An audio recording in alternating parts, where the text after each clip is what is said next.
on the show. And with that Justin Jefferson catch, just one hand ripping the ball away from two hands of a Buffalo Bills defender, it really was one of the more exciting regular season moments in Vikings history. I mean, it had people talking about, was it up there with the Greg Lewis catch? It was a 4th and 18. The game is pretty much over if you don't catch that pass. And so Judd has gone into his historical cave the last 24 hours. YouTube rabbit hole last night, gentlemen. YouTube rabbit hole. You have a pecking order for us, so the floor is yours. How are we classifying this pecking order? Okay, this is Judd's top 10 most memorable regular season plays by the Vikings. It dates to the first year that I started to follow this team. I think it was 44 years ago now, 1978. In other words, no playoff games. Because I think if we get into playoff plays, it gets dicey. Because clearly, like the Diggs catch is one. So I eliminated playoff plays. And to be clear, this is most memorable. So the Jefferson catch is the most difficult and is high on this list, but it doesn't necessarily land as the most memorable because often those are touchdowns, okay? So, and this is very subjective, so if you disagree, go ahead and disagree. If you disagree, hammer Judd on Twitter. Yeah. That's at if you Jay disagree, Zolgin. you're wrong, and you're wrong, and I'm right. Anyway, all right. Let's start with number 10. I want to throw the defense a little bit of love, okay? They are clearly going to get one. But I want to throw them a little bit of love and go with again, memorable play in the regular season. Number 10, October 7th, 2018, when Linval Joseph returns a Carson Wentz fumble, 64 yards for a touchdown. Vikings win 23-21, and it leads to the great meme of Joseph with like sunglasses on and taking air from an oxygen tank, which we found out didn't have air circulating through it.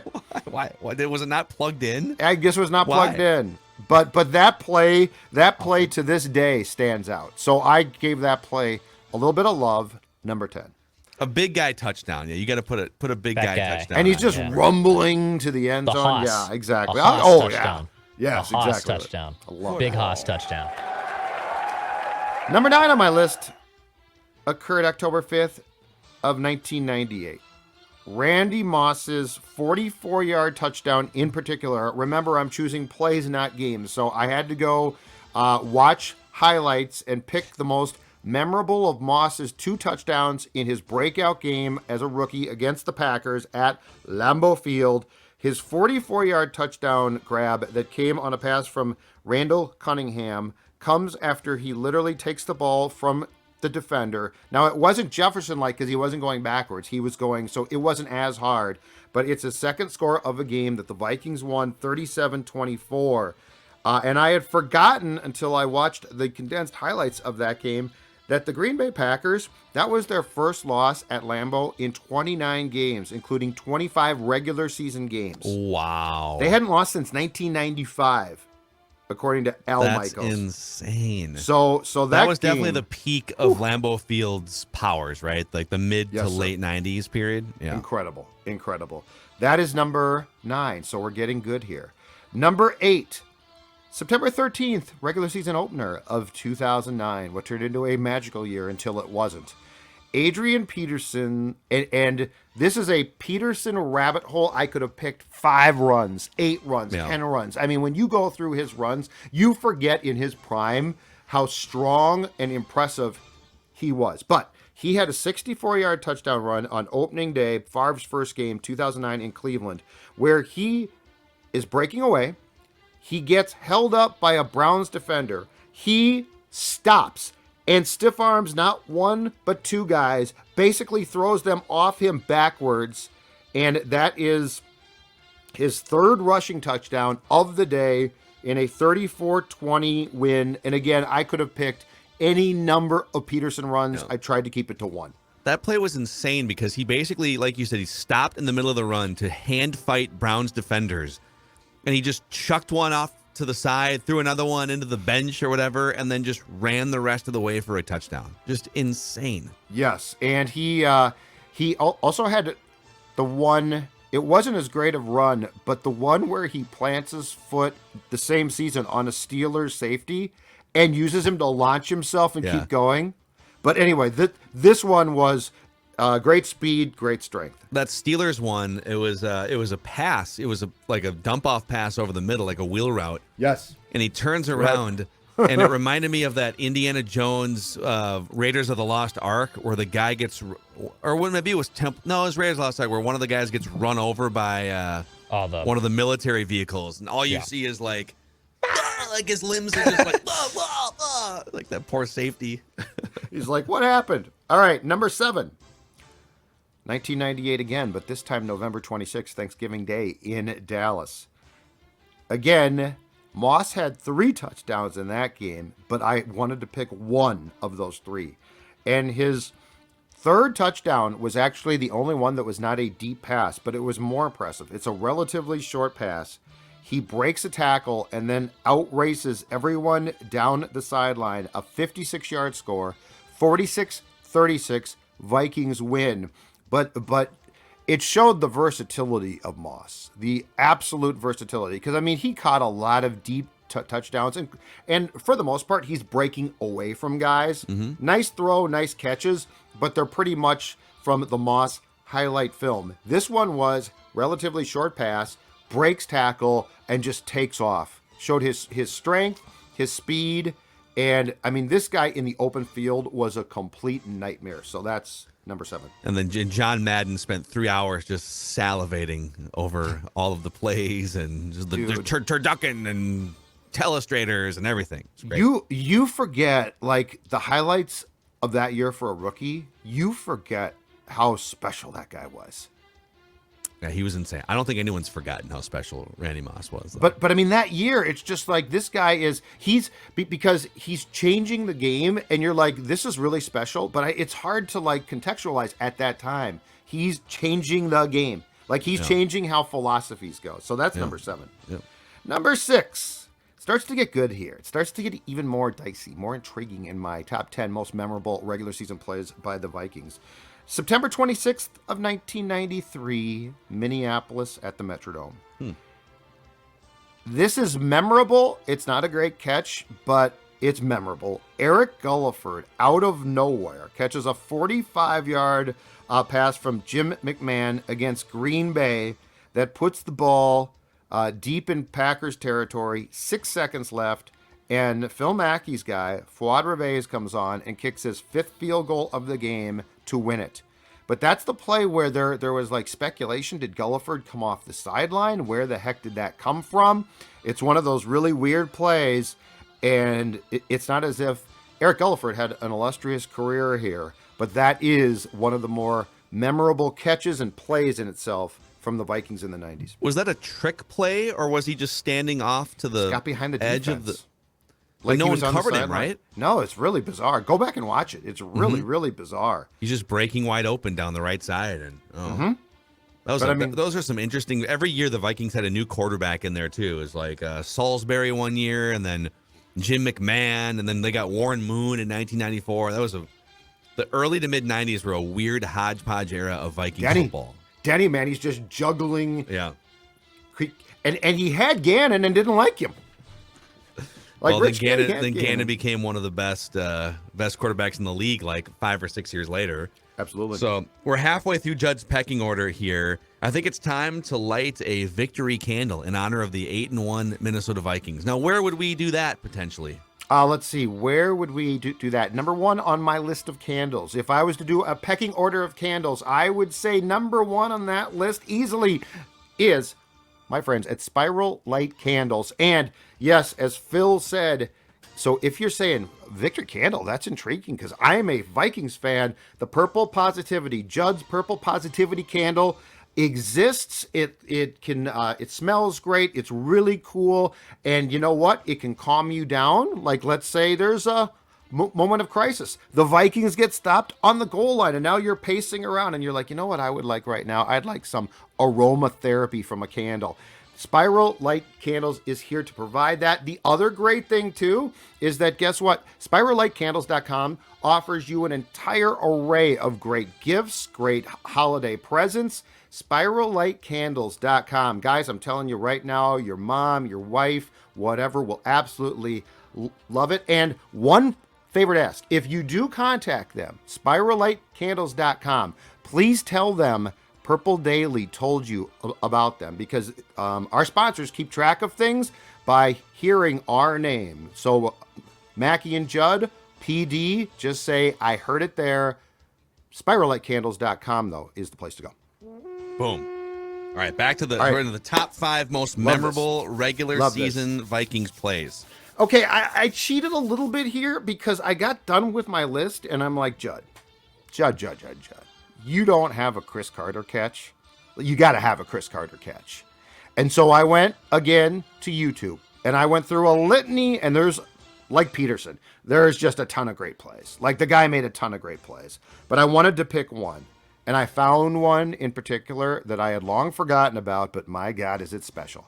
September 8th, 1991, in his second year here. So he got picked up off waivers from the Eagles in 1990.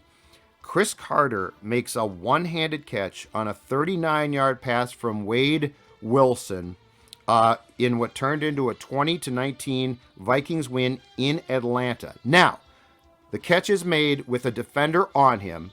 So Carter is falling. The guy is covering him. He catches the ball he leaps, catches the ball with one hand, hauls it in at like the 1, and keeps the momentum going to roll into the end zone for a touchdown. I urge you to watch it, but I mean, this is the quintessential Cris Carter in his sort of prime catch. It is outstanding, and it was my firm belief that at least one, if not more, Cris Carter catches, boys, had to be on this list. So that checks in at Fulton County Stadium in Atlanta as number 5. Okay, yeah, it's hard to remember like a game winning. I mean, he also had a bunch of just touchdown catches that probably altered games, but they were. Cris Carter was more just a steady beat of amazing consistency and one-handed catches for 10 years. He never really had like the Moss Thanksgiving game, or I mean, he had one-handed catches. I don't know if he had any like Jefferson. So, but it is kind of hard to think about, like, what's the one thing that stands out for him? I don't know. He was just like that kind of every game for the 90s, you know? His hands were special. That man had special hands. He really did have special hands. All right, that's number 5. Number 4. So we're getting into the meat of the good stuff here. Number 4 is, well, it's a catch, but it's not the catch that made the play. October 18th, 2003, Metrodome, Denver Broncos in town. Randy Moss, late first half, catches a really nice, deep, late pass from Dante Culpepper, but he's being tackled. Oh my goodness, half's going to end. What shall he do? He, of course, does the behind the back, over the shoulder flip. Mo catches the ball from the flip and goes in for a touchdown to end the first half in what ended up being a 28-20 win. So it's Culpepper to Moss to Williams that makes this play. And I think it's safe to say that among memorable regular season plays, this will qualify for a long time, that everyone recalls it. That play was just crazy. Yeah. Like, who even thinks to do that, right? He's being tackled and just kind of instinctually flings the ball over his shoulder. And then if you watch on that play too, so Mo Williams was the running back, right? Yeah. Mo Williams continuing on that play, like, he didn't have to be down there doing that. If you watch his route kind of from the right side of the field all the way diagonally across, and he's following, and it was instinctual for both those guys. Yeah, crazy play. True or not, he did claim afterwards that they practiced it. Okay. So like I believe it. He claimed it was not a fluke type of play, that they had actually worked on that play at practice, and so he ran the route through because of the opportunity, or the potential opportunity that existed. Okay. We're to the top 3 now. Controversy reigns. Controversy can reign, but again, remember, it's the most memorable plays that stand out too. So it's not degree of difficulty. That's very important, because degree of difficulty would have been hard to do. Now, I'm saying the Jefferson catch is the most difficult catch I've seen, but I can't prove that necessarily through going through clips. So number 3 on my list, that's a long long-winded way of saying is Justin Jefferson's catch Okay. on 4th and 18. Wow. The situation, the difficulty, I'm pretty certain we will be talking about that catch in 10 years. And I'm pretty certain that it's going to end up being the defining catch of his career because, Phil, to your point, like we talk about Carter continually, but I don't know that we ever and we talk about his degree of catches, but I don't know to what you said that there's one catch that stands out. Like I found one in retrospect, but we don't talk about that catch, and I actually had to go onto YouTube to find it. So I think that the Jefferson catch on 4th and 18 will be a defining catch. So I put that 3, which might be low, but I think there is a fighting chance. You're saying this will be the defining catch of his career. yes. I don't think I think it'll be a defining catch of his career. I think there might be a Super Bowl catch at some point. I'm not saying that the degree of difficulty is going to be the same, but I hear you. could I see him catching a pass in the 4th quarter of a Super Bowl in the back of the end zone or something? Like there's a lot of career left for him to do damage in the playoffs, and anything done in the playoffs is going to be elevated even more. Very fair. Very fair. I noticed that this is a regular season list. Yes, only. There's no playoffs. I don't know that there would be many playoff plays to even add to this list, unfortunately, in our lives. You'd have to go back to the 70s or something. It's not like the Vikings are littered with great playoff plays to choose from. Yeah, I mean, Diggs would be number 1 on this list, I think, because it's a playoff game. But yeah, you might be. Thielen catch in the Saints could be like or the Rudolph towards the catch or top. something. Yeah. Now we're to number 2. Regular season list is correct. December 14th, 1980, Metropolitan Stadium. Ahmad Rashad's 46-yard catch of a Hail Mary pass from Tommy Kramer in Week 15 against the Browns that clinched the NFC Central title. It's a catch that I was there for, so I'm biased towards it, but it's a catch that is still talked about. It's going to be celebrated at the Mall of America by Kramer and Company at some point this month. That is number 2 on my list because as far as memorable goes, people who weren't born that day still talk about that catch. Yeah, so it's hard because there's a whole generation or two of Vikings fans that's 42 years ago now, and it just kind of gets forgotten. But imagine today if the Vikings would have won a game on Sunday at home via a 46-yard Hail Mary, right? It would have been crazy. And we would have said, wow, we're going to talk about this for 40 years, which people are still, and hell, Tommy Kramer and Bud Grant are still doing gatherings on the anniversary of that play. Yeah. So it's definitely for that generation of fans, it kind of is the defining play of late 70s, early 80s Vikings football. Absolutely. That leaves us with 1, and you can guess it. But I went through this last night and I was like, can I knock this off the top? What can I do? Is there any way I can knock this play from the top? Does Jefferson do it? Does the Rashad catch? And simply put, after going back and watching it and debating, I said no. September 27th, 2009, Week 3 of the National Football League season. Dateline Minneapolis, place Metrodome. Opponent, San Francisco 49ers. Greg Lewis's 32-yard scoring pass from Brett Favre, which set the tone. The Vikings were 2-0, but that set the tone for what was an incredibly special year for the Vikings and Favre that won the game 27-24. And let me explain why I think it qualifies atop this list. Go back and watch it yourself. The degree of difficulty from everyone involved is off the charts. First of all, San Francisco got pressure. Favre, literally, for lack of a better term, it's because his hands were so big, rakes the ball, so he basically pumps the ball, but he doesn't throw it yet. Then, I forget who it was, but there is a 49ers defender who was very close to knocking the ball out of Favre's hands as he went to throw it. So now it's up in the air, and literally the guy is back here. Favre doesn't just throw it, he gets off a missile. And Greg Lewis makes what remains, in my opinion, especially for a guy who really didn't have a career. He was okay, but he makes one of the most incredible catches on a heater from Favre, which, broke people's fingers in the back of the end zone and keeps his feet in bounds to make the catch. Yeah. I can't knock that from the top of my list. The fact that it was also, it was effectively a buzzer beater, right? It was like the last play, and it was kind of a Hail Mary, but not really. Didn't they snap the ball from like the 38-yard line? I mean, it was not like a red zone play. They were a long ways from the red zone. But because they were, I guess, close enough for him to 32-yard run a line. route. 32. But he's way back by He then. threw it from like the 35 or the 38, and then he threw it into the back. So the ball traveled probably 40, 45 yards in the air. Right. Because of the 10-yard end zone. And so it was probably just close enough to where you could run actual routes in a play that wasn't a Hail Mary. Yep. But my God, just the perfect pass. You're right. He rolls out to the right, avoids the ball getting stripped out. You and I both covered that game. We were in the stadium for that. And that was the craziest month of sports I've been a part of. I wasn't really part of the 91 thing.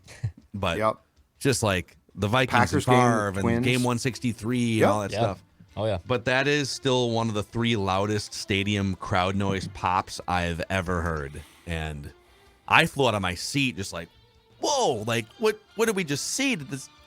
And fans were hugging strangers and stuff. It was nuts. So, how he caught that ball, I still have no idea. Yeah. Like, it's a missile, and he catches it, he leaps, so he's high off the ground, catches it, comes down inbounds.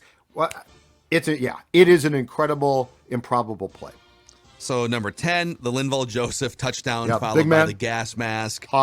Moss versus Packers breakout on primetime television. Peterson stiff-arming all of the Browns in 2009. Moss Thanksgiving. Eric Gulliford in 1993. Cris Carter in 1991. The Moss lateral against the Broncos. The JJ catch from Sunday. The 1980 Miracle Hail Mary. And then Favre to Lewis. Most memorable regular season plays.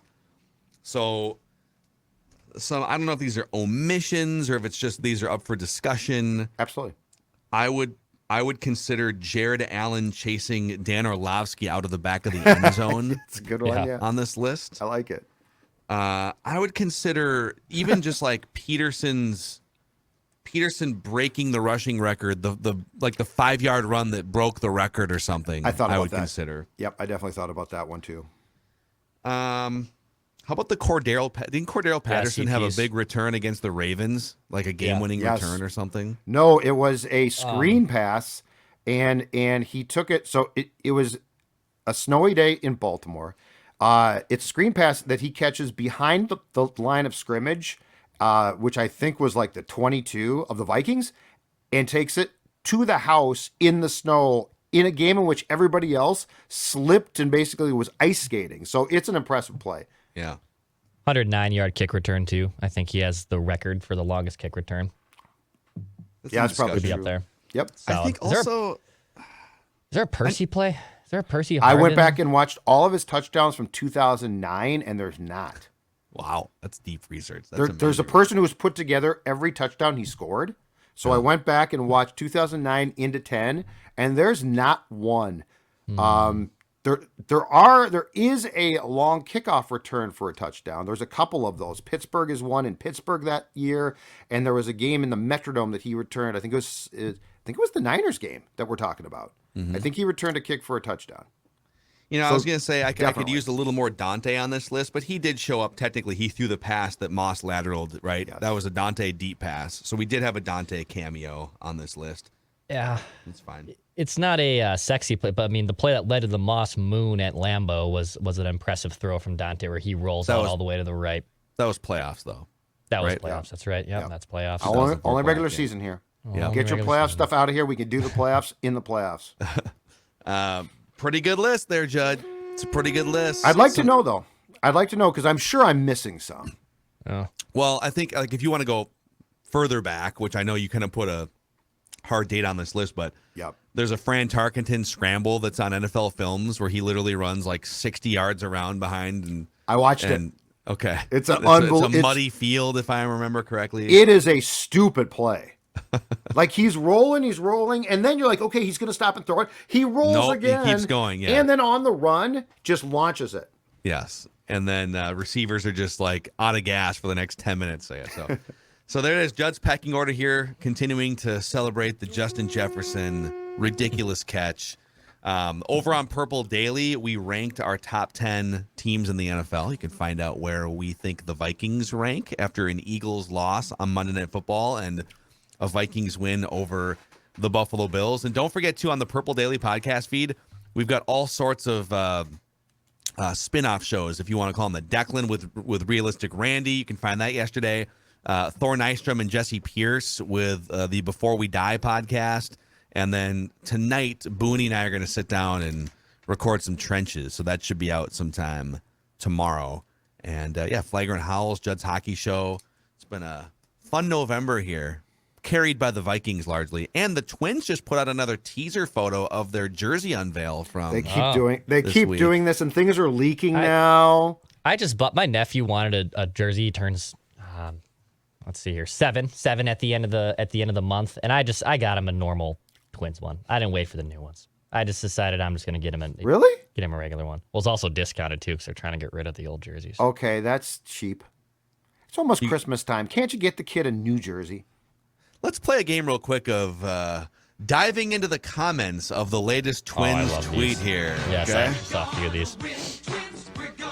Okay, so the Twins tweeted a picture. It's just like a teaser picture of some what looks to be navy blue fabric with like a white and some red, there's some lettering and maybe like a number or something, and it says all caps soon.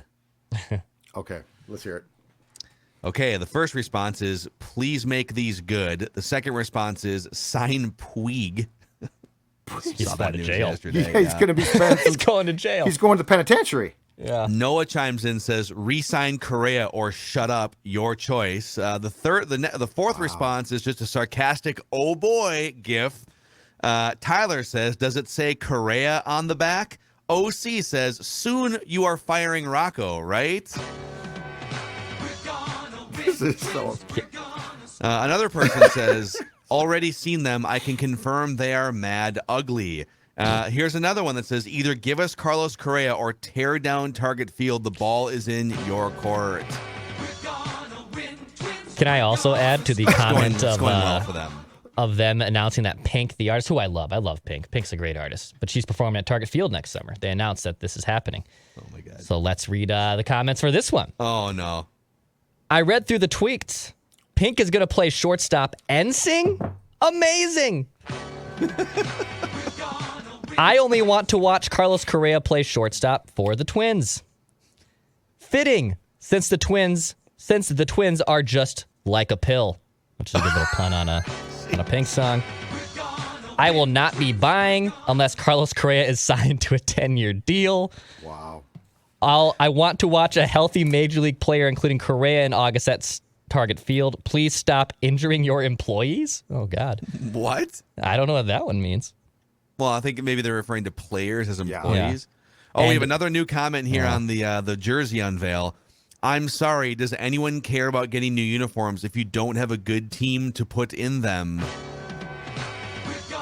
Not going to Pink unless you sign Correa to a 10-year, $350 million contract. Is there a more tone-deaf, oblivious Teflon franchise than the Minnesota Twins? They're just hoping to God hey, that fans are like, these are great jerseys. So they're going to, it sounds like... TC! Underwater cam. They are going to unveil, it sounds like there might be like 5 combinations of things too, because there's 5 players at the Mall of America thing.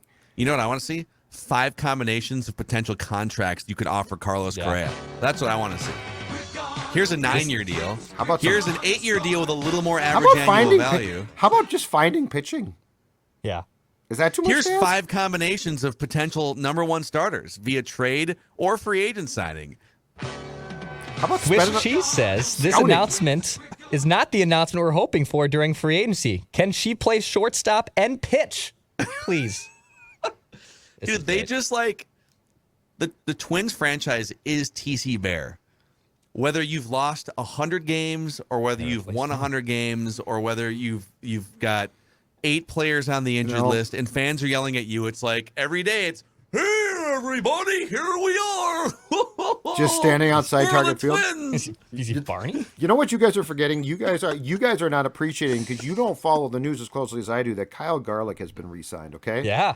Kyle Garlick they is coming tendered him a back. contract. So you've got that He's outfielder. actually a that, pretty good platoon hitter. Yeah. you got very that good left, bonus. yeah. You got that bonus guy that can exactly right. That can play. I mean, this is the start of something big. Kyle Garlick.